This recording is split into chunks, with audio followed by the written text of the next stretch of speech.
Hello friend, welcome to Green Hub Academy. आइए आज हम थानेश्वर का पुष्यभूत या वर्धन वंश के बारे में जानते हैं। तो सबसे पहले हम जानेंगे इनकी स्थिति क्या थी।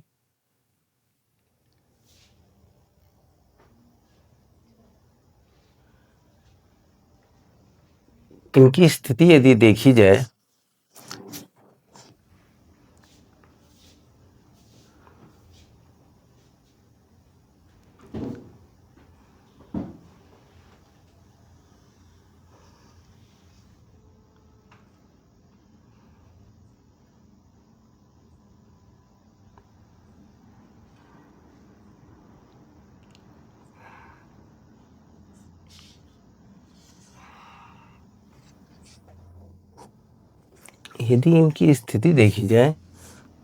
तो ये था हरियाणा का क्षेत्र। यहीं पे ये थे थानेश्वर।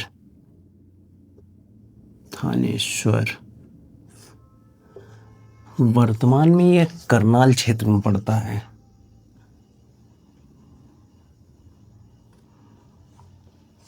करनाल के क्षेत्र में पड़ता है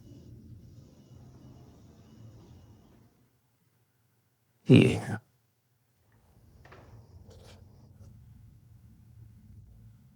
इस वंश का संस्थापक जो है पुष्यभूत था और पुष्यभूत के नाम से ही इस वंश का नामकरण किया गया। तो संस्थापक इसका है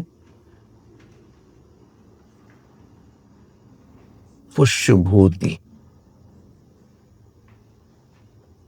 और इसी के नाम पे इसका नामकरण किया गया।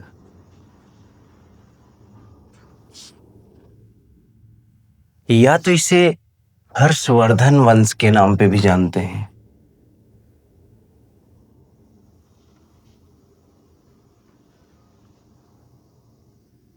वंश के बारे के नाम से जानते हैं। इनका जो समय था लगभग 500 से 647 एडी के आसपास और इनकी राजधानी थी, पहले थानेश्वर थी, बाद में जो है कन्नौज हो गई।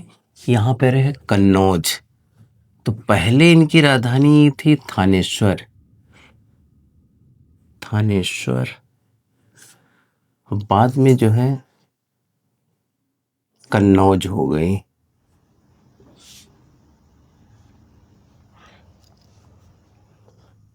और वर्धन वंश जो है अपने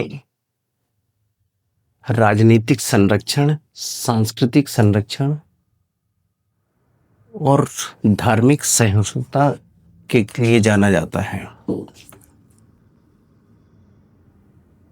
सांस्कृतिक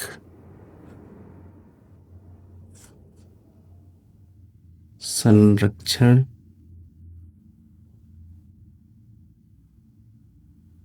राजनीतिक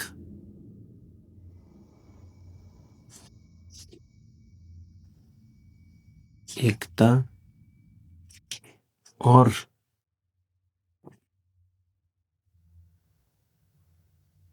धार्मिक सहिष्णुता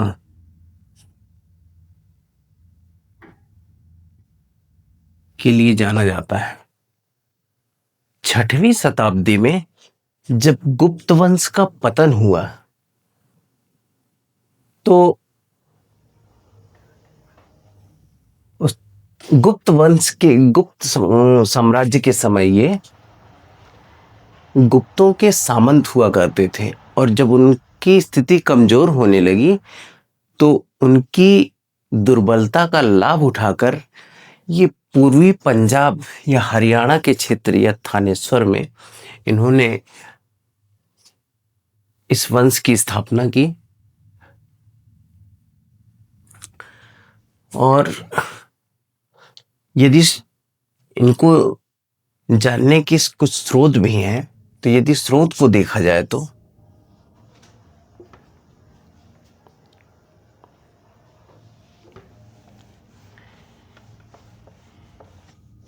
इनको जानने के कुछ स्रोत हैं।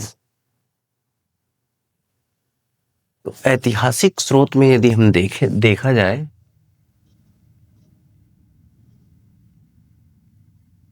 स्रोत को यदि देखें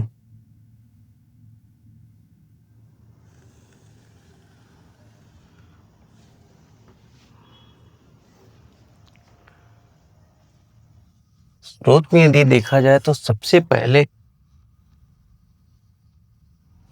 बाणभट्ट की जो है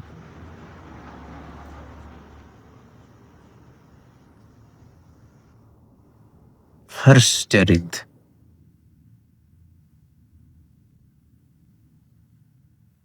इसमें इनके राजनीतिक, प्रशासनिक और सामाजिक और आर्थिक व्यवस्था के बारे में बताया गया है। इसके अलावा मधुबन या बांसखेड़ा का भी लेख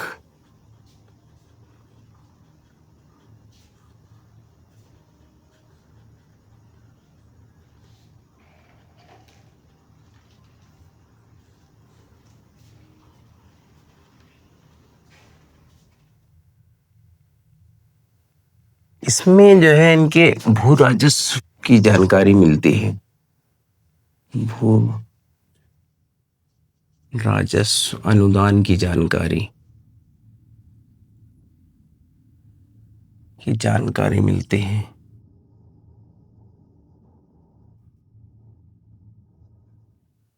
इसके अलावा पुलकेशिन द्वितीय के दरबारी कवि रविकीर्ति द्वारा रचित एहोल अभिलेख,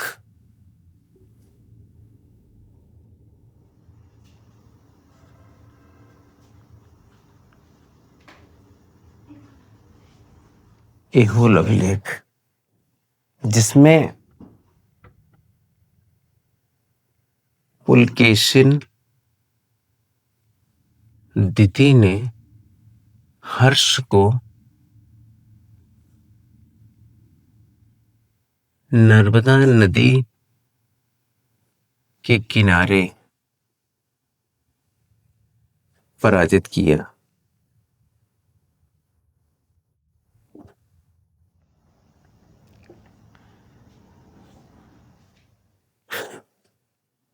इसके अलावा यदि हम देखें तो हर्ष की खुद की रचना है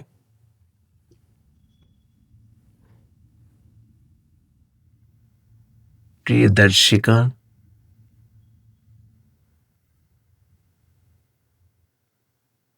रत्नावली और नागानंद।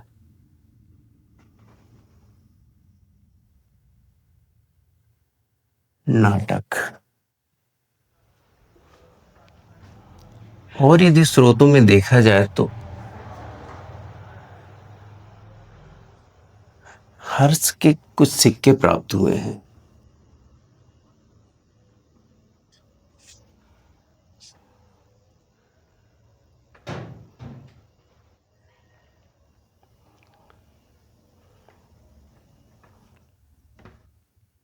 इसके अलावा भिनसांका,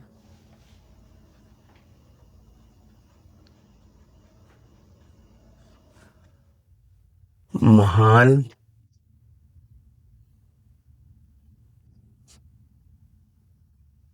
तांग अभिलेख,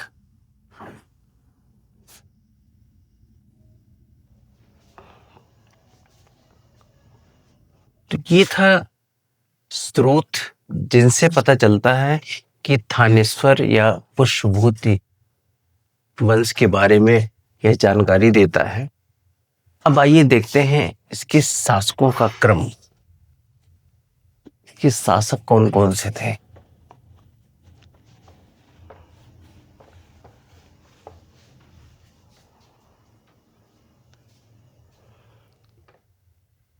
यदि शासकों के क्रम में देखा जाए तो पहला शासक है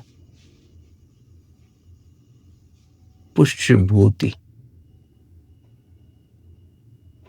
इसके बाद आएंगे नरवर्धन,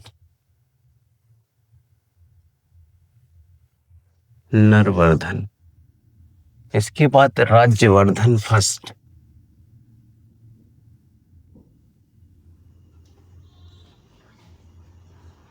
इसके बाद आएंगे आदित्यवर्धन।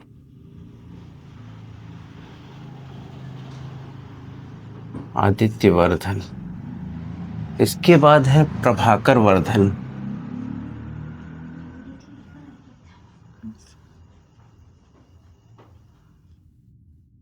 इसके बाद अगला शासक है राज्यवर्धन। राज्यवर्धन। और अंतिम महान शासक है हर्षवर्धन।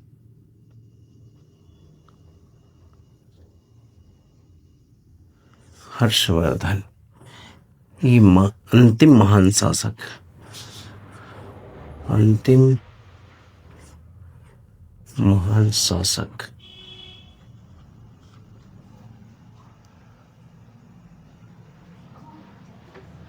तो आइए जानते हैं एक एक शासकों की क्या विशेषता थी, उनके बारे में जानते हैं। तो पहला शासक है पुष्यभूति।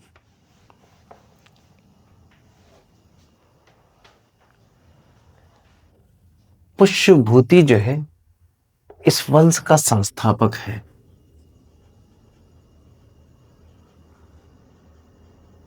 संस्थापक है और इसी के नाम पर जो है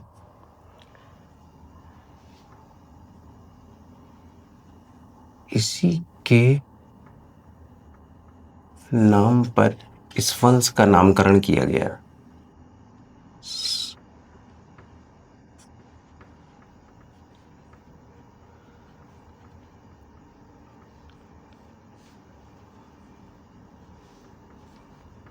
किया गया।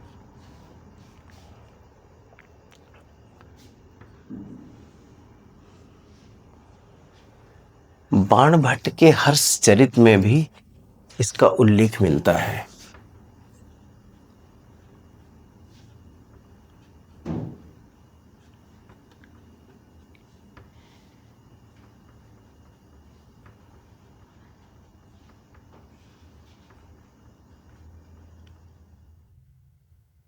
इसका उल्लेख मिलता है। इसके बाद अगला शासक है नरवर्धन।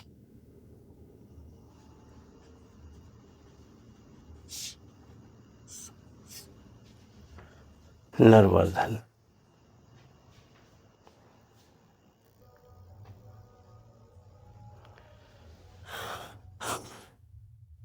पुष्यभूतियों को जो है वैश्य या क्षत्रिय माना गया है। तो इसमें एक पॉइंट और ऐड करेंगे। पुष्यभूति संभवतः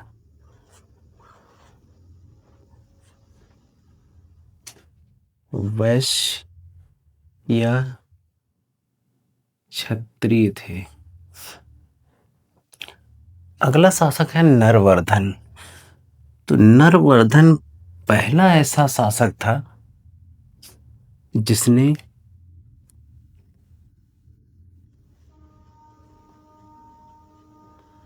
सामंत के रूप में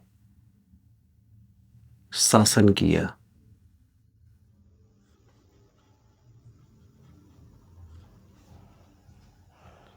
इसके बाद अगला शासक है प्रभाकर वर्धन।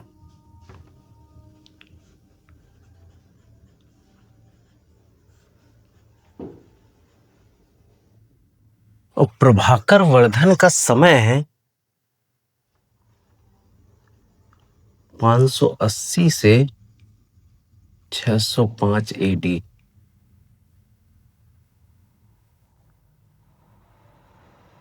पुष्यभूति या वर्धन वंश में शक्ति और प्रतिष्ठा का संस्थापक था।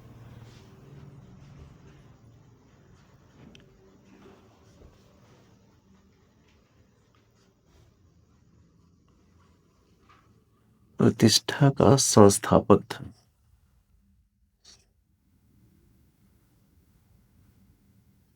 इसके अलावा इसने कुछ उपाधियां धारण की थी। उपाधि इसकी थी परम भट्टारक,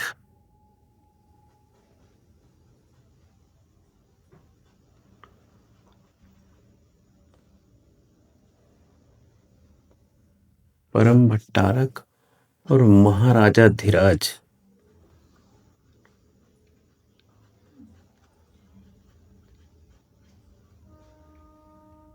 धीराज। इसके अलावा इसने एक उपाधि धारण की थी प्रतापशील।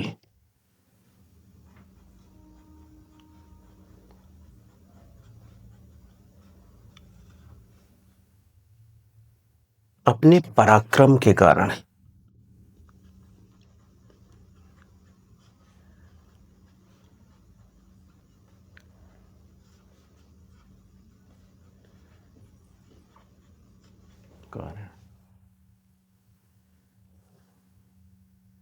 प्रभाकर वर्धन ये जो है ये सूर्य का उपासक था।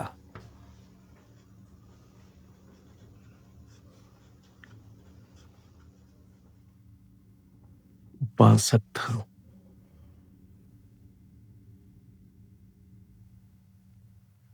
मधुवन और बांसखेड़ा अभिलेख से यह पता चलता है कि इसका यश जो है चारों समुद्रों के पार तक फैला था। हर्ष के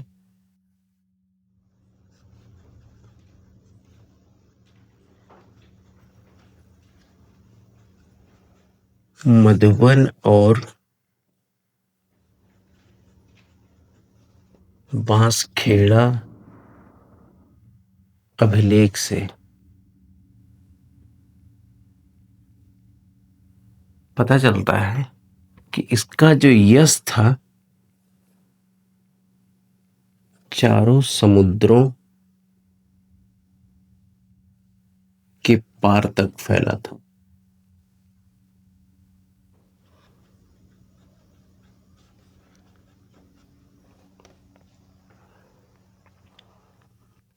इसके अलावा यदि प्रभाकर वर्धन के बारे में देखा जाए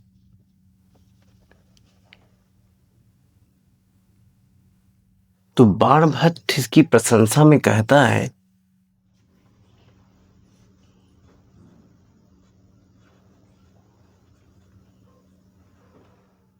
इसकी जो है प्रशंसा कर में कहता है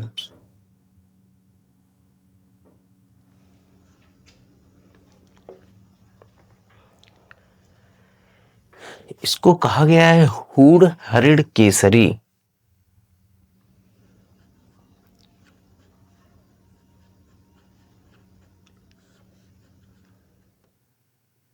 केसरी मतलब हूड़ों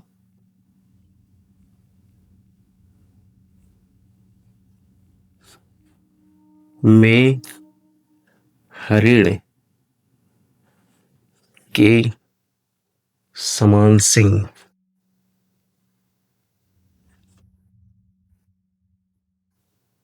हूड़ रूपी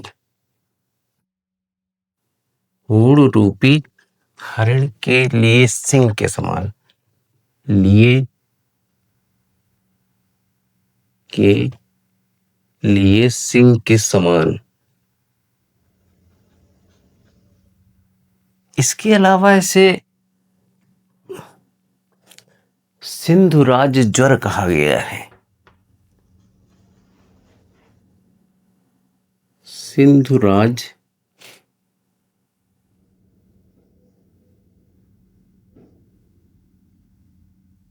ज्वर यानी सिंधु राज्य के लिए ज्वर के समान।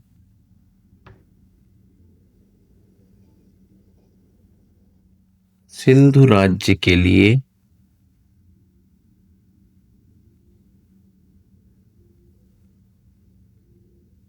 ज्वर के समान।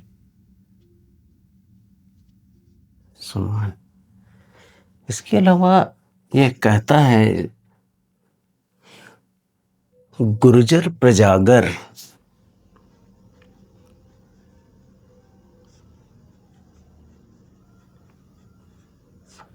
यानी गुर्जरों की नींद हराम करने वाला।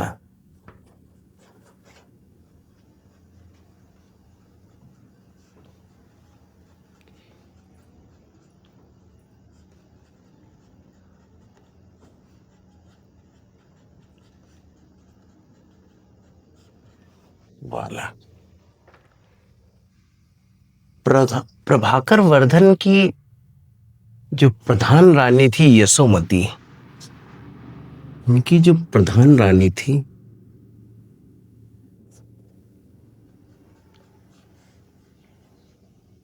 यशोमती,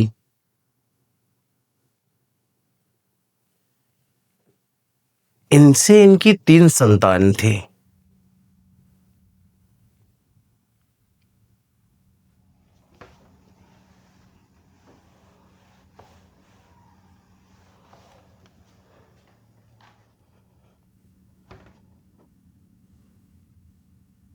इनका जो विवाह हुआ था यशोमती से हुआ था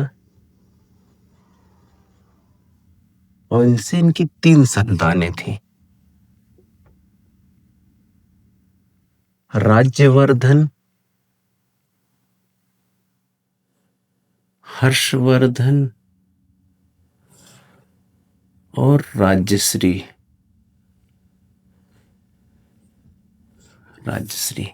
तो प्रभाकर वर्धन का जो है मौखरियों के साथ वैवाहिक संबंध था, इसलिए इन्होंने अपनी पुत्री का विवाह जो है मौखरी के राजकुमार ग्रहवर्मा से किया।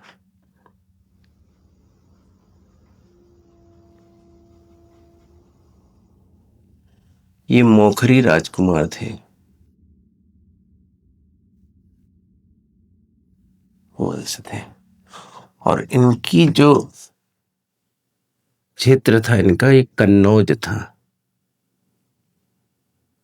कन्नौज। तो ये थे प्रभाकर वर्धन। इसके बाद अगला शासक बनेगा राज्यवर्धन।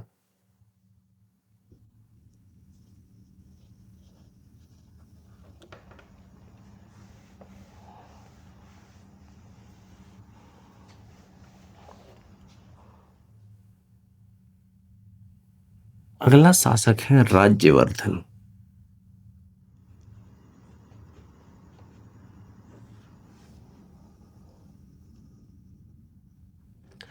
तो प्रभाकर वर्धन की 3 संतानें थी, राज्यवर्धन, हर्षवर्धन और राजश्री। बाणभट्ट के हर्षचरित के अनुसार प्रभाकर वर्धन अपने अंतिम समय में हूणों के से युद्ध में जो है उलझे हुए थे। जब वृद्ध और बीमार हो गए तो इनकी राज्य की जो पश्चिमी सीमा थी यहां पर हूणों का जो है आक्रमण हो गया।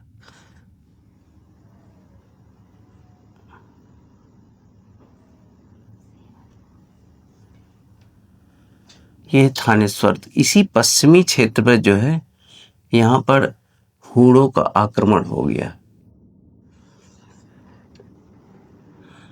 जब हूणों का आक्रमण हुआ तो प्रभाकर वर्धन वृद्ध और बीमार थे, इसलिए इन्होंने वहां ना जाकर इसका उत्तरदायित्व जो है राज्यवर्धन पर सौंपा। तो जब राज्यवर्धन यहाँ पर हूणों का जो है आक्रमण को दबाने के लिए जाते हैं तो इनको पता चलता है कि प्रभाकर वर्धन जो है उनकी स्थिति बड़ी नाजुक हो चुकी है। तो जैसे ही पता पाते हैं कि अब ये बचेंगे नहीं तो ये फिर वापस आते हैं थानेश्वर के लिए। तो पहुंचते हैं, रास्ते में ही जो पता चलता है कि इनकी जो है प्रभाकर वर्धन की मृत्यु हो गई है। इसके अलावा इनको ये खबर मिलती है कि इनका जो बहनोई था ग्रहवर्मा, उसको जो है मालव नरेश देवगुप्त ने जो है पराजित करके और शशांक के साथ मिलकर उसकी हत्या कर दी और इसकी बहन राजश्री को जो है कैद कर लिया था। तो बाद में इन्होंने क्या किया, कन्नौज पर जो है आक्रमण किया इसको बचाने के लिए ग्रहवर्मा को। तो और मालव नरेश जो था, मालवा नरेश देवगुप्त, इनको पराजित किया।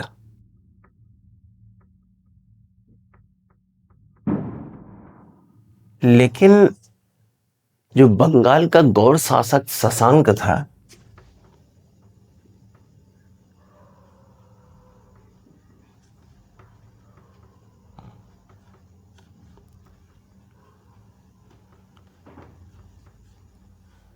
इसने जो है इनकी धोखे से हत्या कर दी।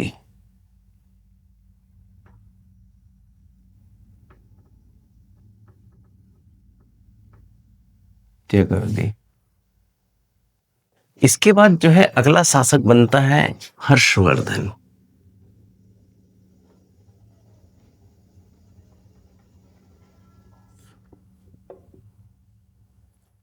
अगला शासक बनते हैं हर्षवर्धन।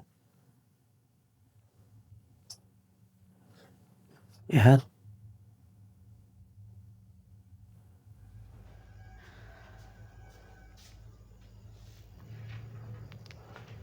अगला शासक है हर्षवर्धन। इसका जो समय है 606 से 647, लगभग 41 वर्ष। तो हर्षवर्धन जो है, ये जो है प्रभाकर वर्धन और यशोमती, इनका जो था ये पुत्र था। और इसका जो बड़ा भाई था वो राज्यवर्धन था।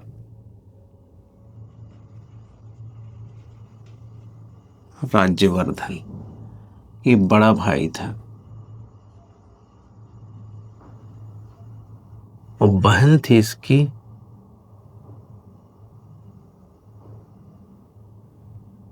राज्यश्री। तो जब प्रभाकर वर्धन की जब मृत्यु हुई तो राज्यवर्धन जो है अगला शासक बना। जब राज्यवर्धन शासक बना तो यह पता चला कि जो कन्नौज में इसकी बहन है राजश्री, इसका बहनोई था ग्रहवर्मा। इसके ऊपर मालवा के शासक देवगुप्त और गौड़ शासक शशांक ने जो है आक्रमण कर दिया और उसकी हत्या कर दी। और वह थानेश्वर की तरफ भी आगे बढ़ रहे थे। तो उसकी सुरक्षा के लिए यह जो है आगे बढ़ता है और मालव नरेश जो है देवगुप्त को पराजित किया। उसके बाद जो है गौड़ शासक जो है शशांक ने इसकी धोखे से हत्या कर दी। इन विपरीत परिस्थितियों में ये जो है हर्षवर्धन जो है राजगद्दी पर बैठा। और हर्षवर्धन जब राजगद्दी पर बैठा तो इसने क्या किया कि शशांक से बदला लेने के लिए और अपनी बहन राजश्री की सुरक्षा के लिए जो है कन्नौज की तरफ बढ़ा। तो इसको पता चलता है कि इसकी जो बहन है राजश्री, ये जो है कैद से मुक्त होकर विंध्याचल की तरफ चली जाती है। तो ये कन्नौज छोड़ के चला जाता है विंध्याचल के क्षेत्र में। तो रास्ते में जो कामरूप नरेश भास्कर वर्मन थे, उनका जो दूत मिलता है हंस बेग, वह कामरूप भास्कर वर्मन की तरफ से मित्रता का प्रस्ताव देता है। तो हर्षवर्धन जो है इसको स्वीकार कर लेते हैं।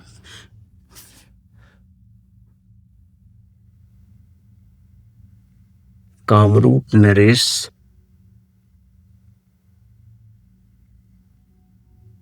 भास्कर वर्मन, इनसे मित्रता कर लेते हैं। इसके बाद जो है जब ये आगे बढ़ते हैं तो मांडी के पास इनको पता चलता है कि इनकी जो बहन है वो विंध्याचल चली गई है, राजश्री ये जो है विंध्याचल चली जाती है। विंध्याचल, तो विंध्याचल जाते हैं ढूंढने के लिए। विंध्याचल जब चली जाती है तो ये मांडी से जो है आगे जाते हैं। इनका एक मित्र मिलता है, दिवाकर मित्र, दिवाकर मित्र। इसकी सहायता से ये राजश्री को ढूंढ निकालते हैं।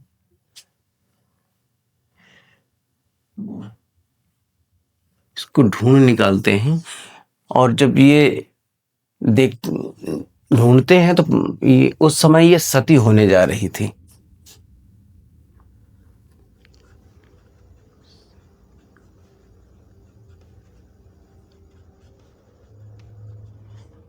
वहां से इसको ले आते हैं कन्नौज। तो चूंकि ग्रह वर्मा की कोई संतान नहीं थी तो वहां के जो है मंत्रियों ने और राजश्री की सहमत से हर्ष को कन्नौज का शासक बनाया गया।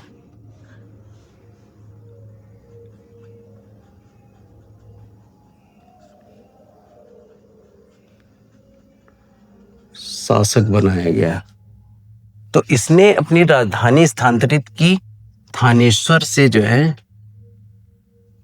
थानेश्वर से राजधानी जो है परिवर्तन करता है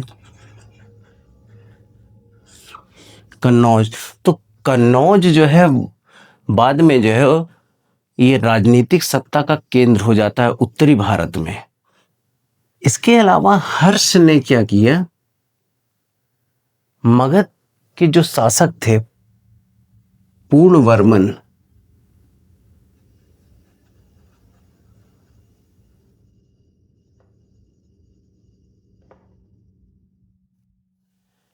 इनको अपने अधीन जो है शासक बनाया।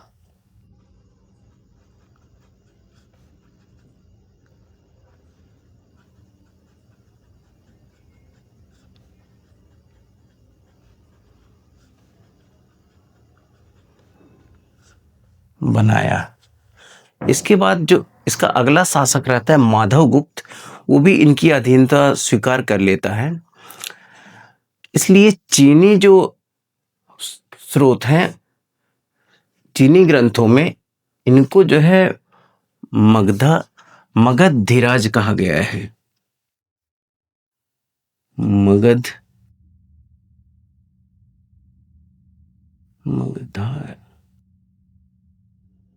मगधीराज।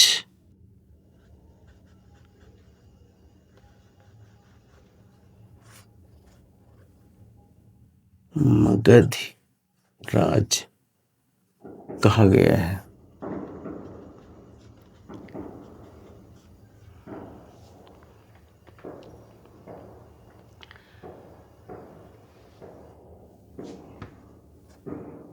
हर्षवर्धन ने जो है उड़ीसा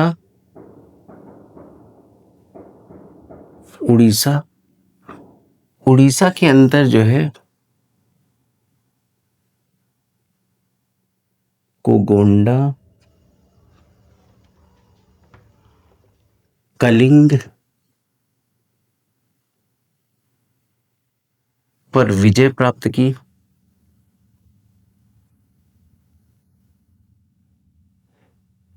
इसके अलावा इन्होंने बंगाल पर भी विजय प्राप्त की, क्योंकि वहां का शासक था ये शशांक, तो इस पर बंगाल पर भी विजय प्राप्त की।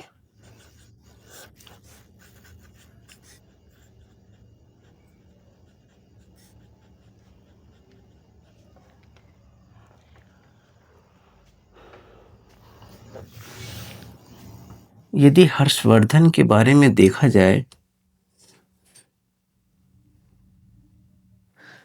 तो पुलकेशिन द्वितीय जो चालुक्य नरेश था,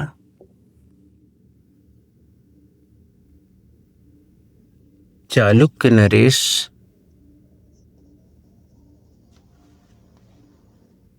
पुलकेशिन दिति ने हर्ष को नर्मदा नदी के किनारे पराजित किया। इसकी जानकारी इसके दरबारी कवि रविकीर्त के एहोल अभिलेख से मिलती है। तो इसने क्या किया, दक्षिण नर्मदा नदी को दक्षिण की सीमा जो है बना दी। तो हर्ष की यदि हम साम्राज्य विस्तार को देखें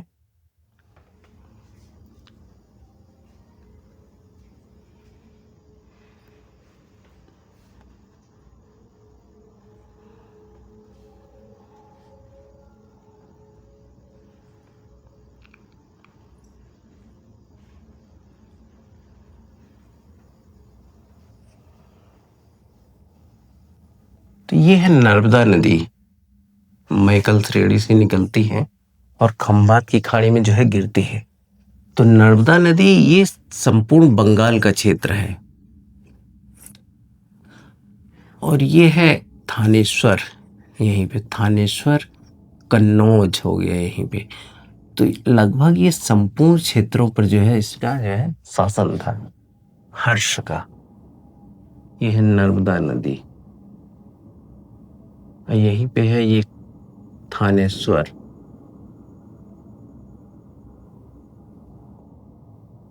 और यहां पे है कन्नौज। बाद में जो है हर्ष के बाद जो है कन्नौज को लेकर त्रिपक्षीय संघर्ष होता है, जिसमें जो है गुर्जर प्रतिहार, पाल और राष्ट्रकूट जो है भाग लेते हैं इसमें। इसके अलावा यदि हर्ष के बारे में देखा जाए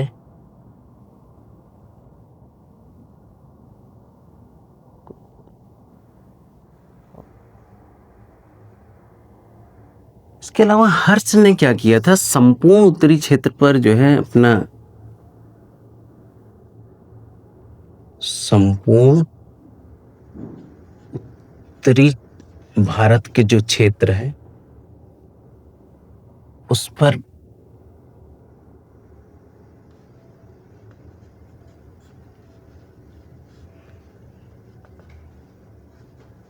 अधिकार कर लिया।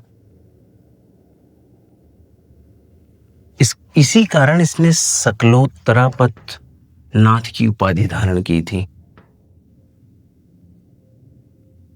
सकलोतरापथनाथ इसकी उपाधि धारण किया था। ये उपाधि हर्षवर्धन के दरबार में जो है इसका दरबारी कवि बाणभट्ट रहता था।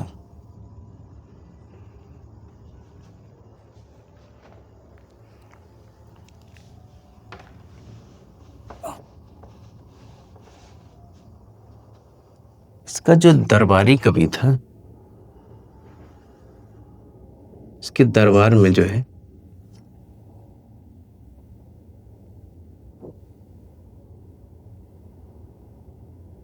बाणभट्ट, जिसने कादंबरी और हर्षचरित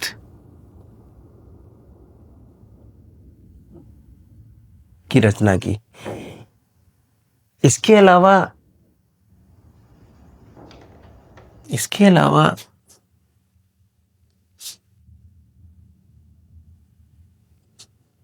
मयूर भट्ट, मयूर शतक के लेखक। इसके अलावा हर्षवर्धन के जो है शासनकाल में चीनी यात्री ह्वेनसांग आया था। चीनी यात्री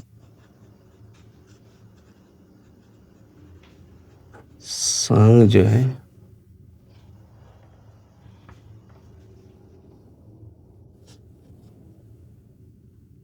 ह्वेनसांग भारत की यात्रा पर आया था।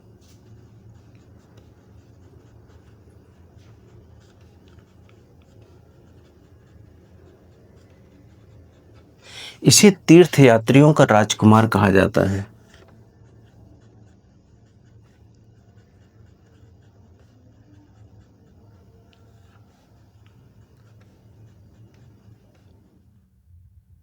कुमार कहा जाता है। हर्षवर्धन जो है एक धर्म सहिष्णु शासक था। इसने क्या किया,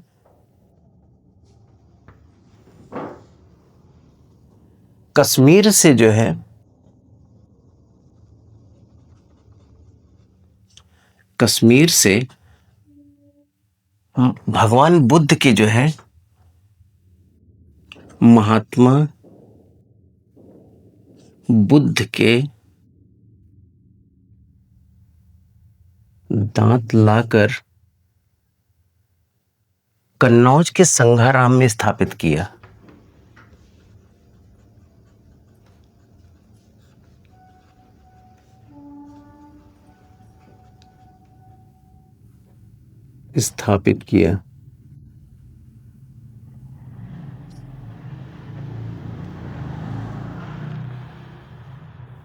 इसके अलावा हर्ष ने जो है स्वयं 3 नाटकों की रचना की।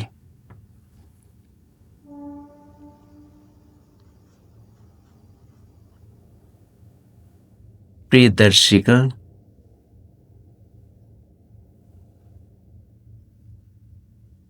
रत्नावली और नागानंद। ये जो है संस्कृत नाटक है।